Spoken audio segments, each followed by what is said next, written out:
नमस्कार मित्रांनो, कॉम्प्युटर मध्ये स्वागत आहे। आज जे आपण हे बिल्ड करणार आहे ते फोटोग्राफर साठी करणार आहे किंवा तुम्ही इंटेरियर डिझायनर आर्किटेक्चर असाल तर हे मशीन तुम्ही कम्प्लिटली यूज करू शकता। कारण की याच्यामध्ये जे कॉम्पोनंट यूज केले ते हायर आहेत सगळे कॉम्पोनंट आणि तुम्ही इझिली याच्यावर फोटोशॉपचं डिझायनिंगचं काम करू शकता, व्हिडिओ एडिटिंगचं काम करू शकता, आर्किटेक्चर असाल तर रेंडरिंगचं सुद्धा काम यावरती इझी रन होणार आहे। त्यामुळे हा सेटअप तुम्हाला इंटरेस्टेड राहणार आहे।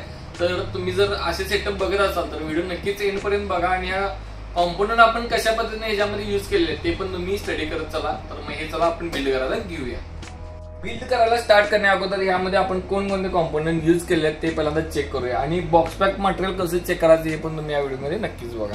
यामध्ये जो प्रोसेसर आपण यूज केला तर रायझन मध्ये रायझन 7 चा 5000 सिरीज वाला प्रोसेसर असणार आहे, जो की 5700X वाला आपण प्रोसेसर यूज करत आहे, जो 8 कोर आणि 16 थ्रेड सोबत प्रोसेसर येतो। याचा बॉक्स पॅक बघणार असेल तर बॉक्स पॅकचं सील इथं टॉप वरती पण चेक करू शकता, प्लस बेस मध्ये पण इथं चेक करू शकता। तसेच जे एसएसडी यूज केलेले आहे ते क्रुशियल मध्ये एसएसडी राहणार आहे P3+, ज्याचं रीड आणि राईट स्पीड जे असणार आहे ते 5000 MBps असणार आहे। 1 TB ची एसएसडी आहे, जी Gen 4 वाली एसएसडी आपण या बिल्ड मध्ये यूज करत आहे। जे मेन पार्ट आपला राहिला तो म्हणजे ग्राफिक्स कार्ड। MSI मध्ये Ventus 2X 2 फॅन सोबत ग्राफिक्स कार्ड राहणार आहे, जे 3060 चं 12 GB चं ग्राफिक्स कार्ड आहे। 12 GB मध्ये कम्प्लिटली बॉक्स पॅक आहे। दोन्ही साईडला याचं तुम्ही बॉक्स पॅकचं सील चेक करू शकता, प्लस राईट साईडला याचा सिरियल नंबर तुम्ही चेक करू शकता। मदरबोर्ड जो यूज केलेला आहे तो MSI मध्ये आपण मदरबोर्ड यूज करत आहे, B550M Pro VDH वाला मदरबोर्ड आहे।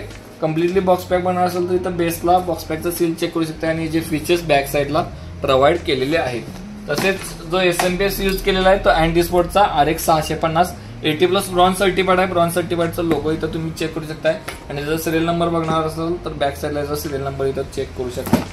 जी रॅम यूज केलेली आहे ती XPG Gamix D20 ही 32 GB ची रॅम असणार आहे। 3200 MHz वाली रॅम आहे, सिंगल स्ट्रिप आहे। फ्युचर मध्ये तुम्ही अपडेट करणार असाल तर डेफिनेटली अपडेट करू शकता। जो कूलर यूज केलेला आहे तो डिपकूलचाच कूलर आहे, ज्याला कूलिंग परफॉर्मन्स हायर पडते, त्यामुळे आपण डिपकूलचाच LE 240 V2 हा लिक्विड कूलर यूज केलेला आहे। 240 mm लिक्विड कूलर मध्ये 2 फॅन सोबत। कॅबिनेट आहे तो झेब्रॉनिकचा नेबुला जी हे कॅबिनेट आपण यूज करत आहे। चला तर मी ऑल कॉम्पोनंट बिल्ड करायला घेऊया।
आता आपलं बिल्ड कम्प्लीट झालेलं आहे। बिल्डच्या ऑल डिटेल्स सुद्धा डिस्क्रिप्शन मध्ये दिलेल्या आहेत, त्या तुम्ही चेक करू शकता आणि तुमच्या रिक्वायरमेंट नुसार जर बिल्ड करून पाहिजे असेल तर आमचा ऑफिसचा नंबर दिला आहे, त्या नंबरवरती तुम्ही संपर्क साधून तुमच्या रिक्वायरमेंट नुसार बिल्ड करू शकता।